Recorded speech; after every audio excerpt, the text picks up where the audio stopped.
Hello dear science students. So ತುಂಬಾ ಜನ ಸ್ಟೂಡೆಂಟ್ಸ್ಗೆ BCA 786 ಅಂದ್ರೆ ಮೇಜರ್ ಪ್ರಾಡಕ್ಟ್ ಬಗ್ಗೆ ಗೊತ್ತೇ ಇರೋದಿಲ್ಲ. ಸಬ್ಜೆಕ್ಟ್ ಕೂಡ ಏನು ಮತ್ತೆ ಅದ್ರ ಬಗ್ಗೆ ಯಾವ ತರ ನಾವು ತಿಳ್ಕೊಳ್ಳೋದು ಮತ್ತೆ ಅದರ ಎವಲ್ಯೂಷನ್ ಪ್ರೊಸೆಸ್ ಏನು ಅಂತ ಗೊತ್ತೇ ಇರೋದಿಲ್ಲ. ಸೊ ಬಟ್ ಈ ವಿಡಿಯೋದಲ್ಲಿ ನಾವೀಗ ತಿಳ್ಕೊಳ್ತಾ ಹೋಗೋಣ. ಸೊ ಇದು 8th ಸೆಮ್ ಕೂಡ ಬರುತ್ತೆ ಮತ್ತೆ 7th ಸೆಮ್ ಕೂಡ ನಿಮಗೆ ಅವೈಲೇಬಲ್ ಇರುತ್ತೆ. ಯಾಕೆಂದ್ರೆ 7th ಸೆಮ್ ಬರುತ್ತೆ ಅಂದ್ರೆ ಲೈಕ್ ಸೊ ಸ್ವಾಪಬಲ್ ಸಿಸ್ಟಮ್ಸ್ ಈ ಓವರ್ ಆಲ್ ಇಯರ್ ಏನಿದೆ ಫೈನಲ್ ಇಯರ್ ಸ್ವಾಪಬಲ್ ಸಿಸ್ಟಮ್ ಆಗುತ್ತೆ. ಲೈಕ್ ಸೊ ನೀವು 7th ಸೆಮ್ ಅಲ್ಲಿ ಇಂಟರ್ನ್ಶಿಪ್ ಮಾಡ್ಕೊಂಡ್ರೆ 8th ಸೆಮ್ ಅಲ್ಲಿ ಪ್ರಾಜೆಕ್ಟ್ ಮಾಡೋದಾಗಿರುತ್ತೆ, ಅಥವಾ 8th ಸೆಮ್ ಅಲ್ಲಿ ಇಂಟರ್ನ್ಶಿಪ್ ನ ಮಾಡ್ಕೊಳ್ಳೋದಾಗಿದ್ರೆ 7th ಸೆಮ್ ಅಲ್ಲಿ ನೀವು ಪ್ರಾಜೆಕ್ಟ್ ನ ಮಾಡೋದಾಗಿರುತ್ತೆ. ಬಟ್ ಬೇಸ್ಡ್ ನಿಮ್ಮ ಕಾಲೇಜ್ ಮೇಲೆ ಇದು ಡಿಪೆಂಡ್ ಆಗಿರುತ್ತೆ.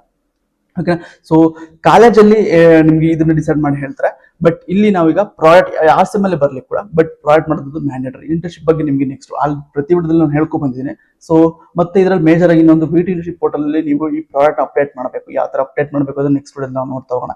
ಬಟ್ ಇಲ್ಲಿ ಅದ್ರ ಬಗ್ಗೆ ಡಿಸ್ಕಸ್ ಮಾಡ್ತಾ ಹೋಗ್ತೀನಿ. ಓಕೆ, ಸೊ ಮೊದಲನೇದಾಗಿ ವಾಟ್ ಈಸ್ BCS 786 ಮತ್ತೆ ಇದರ ಎವಲ್ಯೂಷನ್ ಪ್ರೊಸೆಸ್ ಏನು, ಮತ್ತೆ ಡಾಕ್ಯುಮೆಂಟ್ಸ್ ರಿಕ್ವೈರ್ಡ್, ಮತ್ತೆ tips to score high marks, ಇದನ್ನ ನೀವು ಇಲ್ಲಿ ತಿಳ್ಕೊಳ್ತಾ ಹೋಗೋಣ.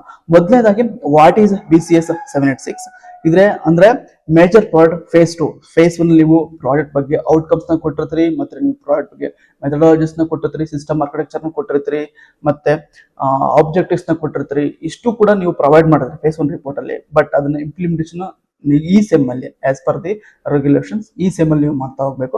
ಇಂಪ್ಲಿಮೆಂಟೇಷನ್ 7th ಸೆಮ್ ಅಲ್ಲಿ ಅಥವಾ 8th ಸೆಮ್ ಅಲ್ಲಿ ಆದ್ರೂ ಮಾಡಬೇಕು. ತುಂಬಾ ಕಾಲೇಜ್ ಪ್ರಿಫರ್ ಮಾಡೋದೆ ಸೊ 7th ಸೆಮ್ ಅಲ್ಲಿ ನೀವು ಮಾಡಿ ಅಂತ ಹೇಳ್ತಾ ಹೋಗ್ತಾರೆ. ಓಕೆನಾ, ಸೊ ಇಲ್ಲಿ ನೀವೇನೇನ್ ಮಾಡ್ಬೇಕು ಮೊದಲಾಗಿ ಇದೊಂದು ಗೊತ್ತಾಯ್ತಲ್ವಾ. ಸೊ ಇದು ಪ್ರಾಜೆಕ್ಟ್ ಇದು.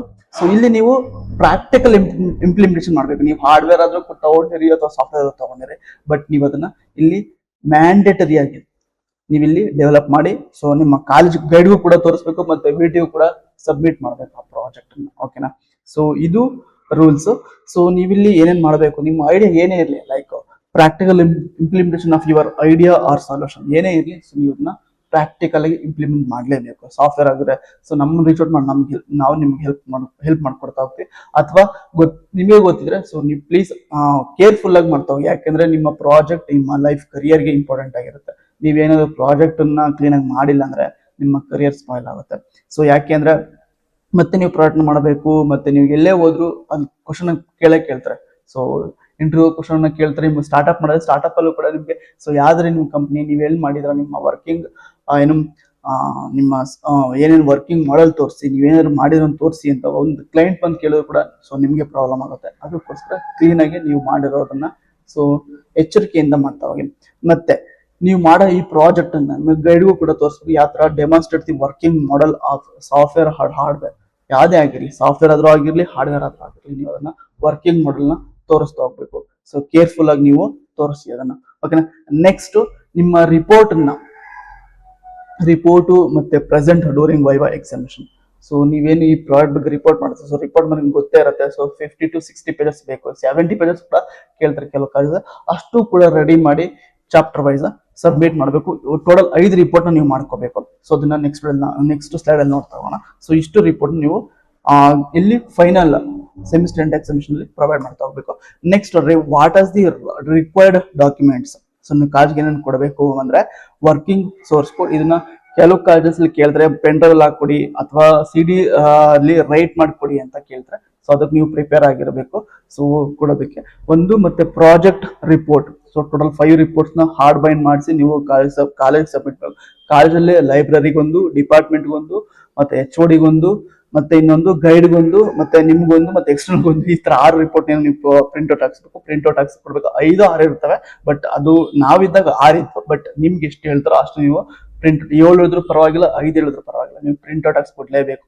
ಮತ್ತೆ ಮ್ಯಾಂಡೇಟರಿಯಾಗಿ ಸೋರ್ಸ್ ಕೋಡ್ ನ ರೈಟ್ ಮಾಡಿ ಕೊಡಿಸ್ಲೇಬೇಕು. ಪೆನ್ ಡ್ರೈವ್ ಆದ್ರೂ ಹಾಕೊಡ್ಬೇಕು, ಅಥವಾ ನೀವೊಂದು CD ರೈಟ್ ಅಂತ ಬರುತ್ತೆ, CD ಅಂತ ಬರುತ್ತೆ. ಸೊ CD-ಗೆ ನಿಮ್ಮ full over all full code ಅನ್ನ ಅದಕ್ಕೆ ರೈಟ್ ಮಾಡಿ ಕೊಡಬೇಕು. ಇದು ಮತ್ತೆ paper publication IEEE research paper ಅಂತ ಕರಿತೀವಿ. ಬಟ್ IEEE ಮಾಡಿದ್ರೆ ವ್ಯಾಲ್ಯೂ ಇರುತ್ತೆ. IEEE ಕೂಡ ನೀವು ಮಾಡಬಹುದು, ಗೊತ್ತಿಲ್ಲ ಅಂದ್ರೆ ಸೊ ಯಾವ್ದೋ ಒಂದು ಜರ್ನಲ್ ಅಲ್ಲಿ ನೀವು ಪೇಪರ್ ನ ಪಬ್ಲಿಷ್ ಮಾಡಿ ಸೊ ಅದು ಸರ್ಟಿಫಿಕೇಟ್ ನ ಎಂಡ್ ಆಫ್ ದಿ ರಿಪೋರ್ಟ್ ಅಲ್ಲಿ ನೀವು ಪೇಸ್ಟ್ ಮಾಡಿ ಕೊಡಬೇಕು ಒಂದು. ಮತ್ತೆ ಪವರ್ ಪ್ರೆಸೆಂಟೇಷನ್ ವೆರಿ ಪ್ರತಿಯೊಂದು ರಿವ್ಯೂ ನೀವು ಈ ಪ್ರಾಜೆಕ್ಟ್ ಬಗ್ಗೆ ನೀವು ರಿವ್ಯೂ ನ ಮಾಡ್ತಾ ಹೋಗ್ಬೇಕು. ನಿಮ್ ಗಾಡಿ ಮೆನ್ಷನ್ ಡೇಟ್ ಟೈಮ್ ಕೊಡ್ತಾರೆ, ಆ ಟೈಮಲ್ಲಿ ಅಥವಾ ಡೇಟ್ ಅಲ್ಲಿ ಹೋಗ್ಬಿಟ್ಟು ರಿವ್ಯೂನ ಕೊಡ್ತಾ ಹೋಗ್ಬೇಕು ನಿಮ್ ಪ್ರಾಡಕ್ಟ್ ಬಗ್ಗೆ. ಸೊ ಅದನ್ನ ಕ್ಲೀನ್ ಆಗಿ ಮಾಡ್ತಾ ಹೋಗಿ. ಓಕೆನಾ, ಸೊ ವೀಕ್ಲಿ ಇತ್ತಂದ್ರೆ ವೀಕ್ಲಿ ರಿವ್ಯೂನ ನೀವು ಹ್ಯಾಂಡಲ್ ಮಾಡ್ತಾ ಹೋಗಿ.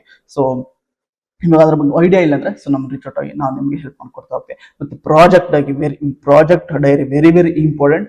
ಪ್ರಾಜೆಕ್ಟ್ ಡೈರಿನ ಕಾಲೇಜ್ ಲೆವೆಲ್ ಕೊಡ್ತಾರೆ. ಸೊ ಕೆಲವೊಂದು ವೀಕ್ಲಿ ಶೀಟ್ಸ್ ನ ಕೊಡ್ತಾರೆ ಪ್ರಾಜೆಕ್ಟ್ ಡೈರಿ. ಸೊ ಎಷ್ಟು ಮಂತ್ಸ್ ಇರುತ್ತೋ ಅಷ್ಟು ಮಂತ್ ಪ್ರಾಜೆಕ್ಟ್ ಡೈರಿ ಕೊಡ್ತಾರೆ. ಸೊ ನೀವು ಅಲ್ಲಿ ಹ್ಯಾಂಡ್ ರೈಟನ್ ಬರಿತಾ ಹೋಗ್ಬೇಕು. ಇವತ್ತೇನ್ ಮಾಡಿದ್ವಿ, ಒಂದು ನಿಮ್ ಪ್ರಾಜೆಕ್ಟ್ ಏನಿತ್ತು ಅದನ್ನೆಲ್ಲ ಕೂಡ ನೀವು ಇಲ್ಲಿ ಹ್ಯಾಂಡಲ್ ಮಾಡ್ತಾ ಹೋಗ್ಬೇಕು. ಓಕೆನಾ. ಒಂದು ಮತ್ತೆ ಇನ್ನೊಂದು ಪ್ರಾಜೆಕ್ಟ್ ಡೈರಿನ VT ಇಂಟರ್ನ್ಶಿಪ್ ಪೋರ್ಟಲ್ ಬರಿತಾ ಹೋಗ್ಬೇಕು.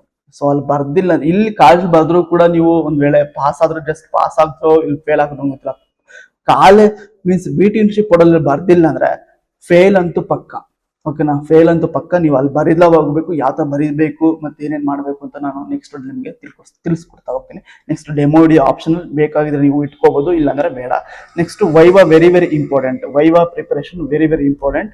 ಈ ವೈವಾ ಪ್ರತಿಯೊಂದು ರಿವ್ಯೂವಲ್ಲೂ ವೈವಾ ಆ ತರ ಕ್ವಶನ್ ಕೇಳ್ತಾ ಅವನ್ನೆಲ್ಲ ಕ್ಲೀನ್ ನೋಟ್ ಮಾಡಿ ಇಟ್ಕೊಂಡು ನೀವು ಅದಕ್ಕೆ ಪ್ರಿಪೇರ್ ಆದ್ರೆ ಸಾಕು. ನಿಮ್ ಎಕ್ಸ್ಟರ್ನಲ್ ಬಂದಾಗ ಕೂಡ ಅವನ್ನೇ ಕ್ವಶನ್ ನಾ ಕೇಳೋದು. ಓಕೆನಾ. ಸೊ ಲೈಕ್ ನಿಮ್ ವಾಟ್ ಈಸ್ ಯುವರ್ ಪ್ರಾಜೆಕ್ಟ್ ಏನೇನು ಟೂಲ್ಸ್ ಯೂಸ್ ಮಾಡಿದ್ರಾ, ಮತ್ತೆ ಈ ಐಡಿಯಾ ಏನಿದೆ, ಏನಾದ್ರು ಈ ತರ ವರ್ಕ್ ಆಗಿಲ್ಲ ಅಂದ್ರೆ ನೀವು ನೆಕ್ಸ್ಟ್ ಮಾಡ್ಬೋದಾ ಅಂತ ಕ್ವಶನ್ ಕೇಳಿದ್ರೆ ನೀವು ಕಾನ್ಫಿಡೆನ್ಸ್ ಆಗಿ ಆನ್ಸರ್ ಮಾಡ್ತಾ ಎಬಿಲಿಟಿ ಇರಬೇಕು. ಹಾಗಿದ್ರೆ ಮಾತ್ರನೇ ಪ್ರಾಜೆಕ್ಟ್ ಒಂದು ಲೆವೆಲ್ಗೆ ನೀವು ತಗೋಕ್ ಸಾಧ್ಯ ಆಗುತ್ತೆ. ನೆಕ್ಸ್ಟ್ ಸೊ ನನ್ನ ಕಡೆಯಿಂದ ಫೈನಲ್ ಟಿಪ್ಸ್ ಟು ಈ ಪ್ರಾಜೆಕ್ಟ್ ಓವರ್ ಆಲ್ ಪ್ರಾಜೆಕ್ಟ್ ಅಲ್ಲಿ ಏನಿದೆಯಲ್ಲ, ಸೊ ಇದನ್ನ ಯಾವ ತರ ಸ್ಕೋರ್ ಮಾಡುತ್ತೆ ಮಹಯೋಬ್ ನೀವು ಒಂದು ಹೇಳಿಲ್ಲ ನಾನು. ಏನಂದ್ರೆ ಮಾರ್ಕ್ಸ್ ಎಷ್ಟಿರುತ್ತೆ ಈ ಪ್ರಾಜೆಕ್ಟ್ಗೆ ಅಂದ್ರೆ 200 ಮಾರ್ಕ್ಸ್ ಇರುತ್ತೆ. Internals 100, externals 100. ಅದನ್ನೇ ನಾವಿಲ್ಲಿ ಹಾಕಿರೋದು. ಇಂಟರ್ನಲ್ ಈ ತರ ಡಿವೈಡ್ ಮಾಡ್ತಾರೆ 200. ಎಕ್ಸ್ಟರ್ನಲ್ ಅಂದ್ರೆ ಸೊ ನಿಮ್ಗೆ ಎಕ್ಸ್ಟರ್ನಲ್ ಬಂದಾಗ ಗೈಡ್ ಏನೋ ಎಕ್ಸ್ಟರ್ನಲ್ ಗೈಡ್ ಬರ್ತಾರೆ, ಅವ್ರು ಬಂದು ನಿಮ್ಮ ಪ್ರಾಜೆಕ್ಟ್ ಎವಾಲ್ಯೂಷನ್ ಮಾಡಿ ಹೋಗ್ತಾರೆ. ಇಂಟರ್ನಲ್ಲಿ ಪ್ರತಿಯೊಂದು ರಿವ್ಯೂಸ್ ಇರ್ತಾರೆ. ಸೊ ರಿವ್ಯೂಸ್ ಇರ್ತವೆ, ಪ್ರತಿಯೊಂದು ರಿವ್ಯೂಸ್ ಇರ್ತವೆ. ನಿಮ್ ಗೈಡ್ಗೆ ಮೀಟ್ ಮಾಡಬೇಕು, ನಿಮ್ ಪ್ರಾಜೆಕ್ಟ್ ಬಗ್ಗೆ ಎಕ್ಸ್ಪ್ಲೈನ್ ಮಾಡ್ತಾ ಹೋಗ್ಬೇಕು, ಮತ್ತೆ ರಿಪೋರ್ಟ್ ಬರೀಬೇಕು, ಮೀನ್ಸ್ ಡೈರಿ ಬರೀಬೇಕು, ಪ್ರಾಜೆಕ್ಟ್ ಡೈರಿ ಬರೀಬೇಕು. ಇಷ್ಟು ಮಾಡಿದ್ರೆ ನಿಮ್ಮ ಪ್ರಾಜೆಕ್ಟ್ ಒಂದು ನಿಂತ್ಕೊಳ್ಳುತ್ತೆ. ಇಲ್ಲ ಅಂದ್ರೆ ಸೊ ಏನು ಪ್ರಾಜೆಕ್ಟ್ ನೀವು ನೆಕ್ಸ್ಟ್ ಸೆಮಿಸ್ಟರ್ ಮಾಡ್ಕೊಳ್ಳಿ ಅಂತ ಬಿಟ್ಬಿಡ್ತಾರೆ ಅವಾಗ. ಓಕೆನಾ. ಸೊ ಅದಕ್ಕೋಸ್ಕರ ಕೇರ್ಫುಲ್ ಆಗಿ ನೀವು ಪ್ರಾಜೆಕ್ಟ್ ನ ಹ್ಯಾಂಡಲ್ ಮಾಡ್ತಾ ಹೋಗಿ. ಸೊ ಇದು ನೀವು ಬರಿತಾ ಹೋಗ್ಬೇಕು. ನೆಕ್ಸ್ಟ್ ನಿಮ್ಮ ಫೈನಲಿ ಸೊ ಈ ಪ್ರಾಜೆಕ್ಟ್ ನ ಬೇಗ ಸ್ಟಾರ್ಟ್ ಮಾಡ್ಕೊಂಡ್ರೆ ಒಳ್ಳೇದು. ಸೊ ಸ್ಟಾರ್ಟ್ ಇಂಪ್ಲಿಮೆಂಟೇಷನ್ ಅರ್ಲಿ, ಮತ್ತೆ ಅಂಡರ್ಸ್ಟ್ಯಾಂಡ್ ಯುವರ್ ಪ್ರಾಜೆಕ್ಟ್ ಥರೋಲಿ. ಓಕೆನಾ.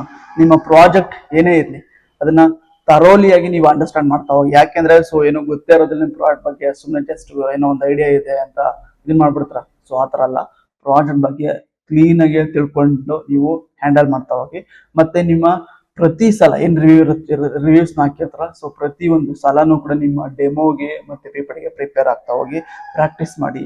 ಮತ್ತೆ ವೈವಾ ಕ್ವಶನ್ ಏನೇನು ಕೇಳ್ತಾರೆ ಅಂತ ಸೊ ಫಸ್ಟೇನೆ ಐ ಹೋಪ್ ಯು ನಿಮಗೆ ಈಗ ಚಾಟ್ GPT ಇದೆ, ಮತ್ತೆ ಎಷ್ಟೊಂದು ಕೋಡಿಂಗ್ ಟೂಲ್ಸ್ ಇದೆ, ಮತ್ತೆ ಎಷ್ಟೊಂದು AI ಟೂಲ್ಸ್ ಇದೆ. ಅವೆಲ್ಲ ಕೂಡ ನೀವು ಏನೇನ್ ಮಾಡ್ಬೇಕು ಕ್ವಶನ್ ಕೇಳಿದ ಇದು ಮಾಡ್ಕೊಂಡು ಹೋದ್ರೆ ಸೊ ಅವರು ಹಳೆ ಕ್ವಶನ್ಸ್ ನ ಕೇಳೋದು, ಬಟ್ ಅದೇನು ಶಫಲ್ ಮಾಡ್ತಾರೆ ಅಷ್ಟೇ. ಶಫಲ್ ಮಾಡಿ ನಿಮ್ಗೆ ಕ್ವಶನ್ ಕೇಳ್ತಾ ಹೋಗ್ತಾರೆ. ಮತ್ತೆ ಪ್ರತಿಯೊಂದು ಏನೇನು ಡಾಕ್ಯುಮೆಂಟ್ಸ್ ಲೈಕ್ ಪ್ರತಿಯೊಂದು ನಿಮ್ ಪ್ರಾಜೆಕ್ಟ್ ಬಗ್ಗೆ ಏನೇ ಡಾಕ್ಯುಮೆಂಟ್ಸ್ ಇರಲಿ ಅದನ್ನೆಲ್ಲ ಕೂಡ ನಿಮ್ಮ ಹತ್ರ ಸೇಫ್ ಆಗಿ ಇಟ್ಕೊಂಡಿರಿ. ಯಾಕೆಂದ್ರೆ ಪ್ರಾಜೆಕ್ಟ್ ಬಗ್ಗೆ ಏನೇ ಕ್ವಶನ್ ಕೇಳ ನೀವು ಹೇಳೋ ತರ ಇರಬೇಕು.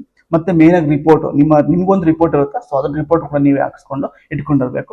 ಆ ರಿಪೋರ್ಟ್ ಇರ್ಲಿ, ಮತ್ತೆ ಕೋಡ್ ಅಪ್ಡೇಟ್ ಕೋಡ್ ಪ್ರತಿಯೊಬ್ಬ ಟೀಮ್ ಲೀಡ್ ಒಬ್ಬರ ಹತ್ರನೇ ಅಲ್ಲ, ಎಲ್ಲರ ಹತ್ರ ನಿಮ್ಮ ಸಿಸ್ಟಮ್ ಅಲ್ಲಿ ಇರಲೇಬೇಕು. ಇದು ನನ್ನ ಕಡೆಯಿಂದ ಸ್ಕೋರ್ ಯಾವ ತರ ಹೈಯೆಸ್ಟ್ ಸ್ಕೋರ್ ಮಾಡೋದಕ್ಕೆ ಟಿಪ್ಸ್. ಓಕೆನಾ. ಸೊ ಏನಾದ್ರೂ ಪ್ರಾಜೆಕ್ಟ್ ಬಗ್ಗೆ ನಿಮ್ಗೆ ಗೊತ್ತೇ ಇಲ್ಲ ಅಂದ್ರೆ ಸೊ ನಮ್ಮನ್ನು ರೀಚ್ ಔಟ್ ಆಗಿ ನಾವು ನಿಮ್ಗೆ complete project package like source code ಆಗ್ಲಿ, ರಿಪೋರ್ಟ್ ಆಗ್ಲಿ, ಮತ್ತೆ ಪೇಪರ್ ಆಗ್ಲಿ, PPT ಆಗ್ಲಿ ನಾವೇ ಫುಲ್ಲಿ ಹ್ಯಾಂಡಲ್ ಮಾಡಿ ನಿಮ್ಮ ಸಿಸ್ಟಮ್ಗೆ ಕಾನ್ಫಿಗರೇಷನ್ ಮಾಡ್ಕೊಡ್ತಾ ಹೋಗ್ತೀವಿ. ಸೊ ನಮ್ಮ ನಂಬರ್ ಇಲ್ಲಿ ಇದೆಯಲ್ಲ 7348878215, ಇದು ಕಾಲ್ ಆದ್ರೂ ಮಾಡಿ ಅಥವಾ ವಾಟ್ಸಪ್ ಆದ್ರೂ ಮಾಡಿದ್ರೆ ಸಾಕು. ಸೊ ನಾನು ನಿಮ್ಗೆ ಕಂಪ್ಲೀಟ್ ಹೆಲ್ಪ್ ಮಾಡಿ ಕೊಡ್ತಾ ಹೋಗ್ತೀನಿ. ನಮ್ಮ ವೆಬ್ಸೈಟ್ ಅಲ್ಲಿ ಚೆಕ್ ಮಾಡಿದ್ರೆ ನಿಮ್ಗೆ ಕಂಪ್ಲೀಟ್ ಡೀಟೇಲ್ಸ್ ಸಿಗ್ತಾ ಹೋಗುತ್ತೆ. ಓಕೆನಾ. So thank you for watching this video.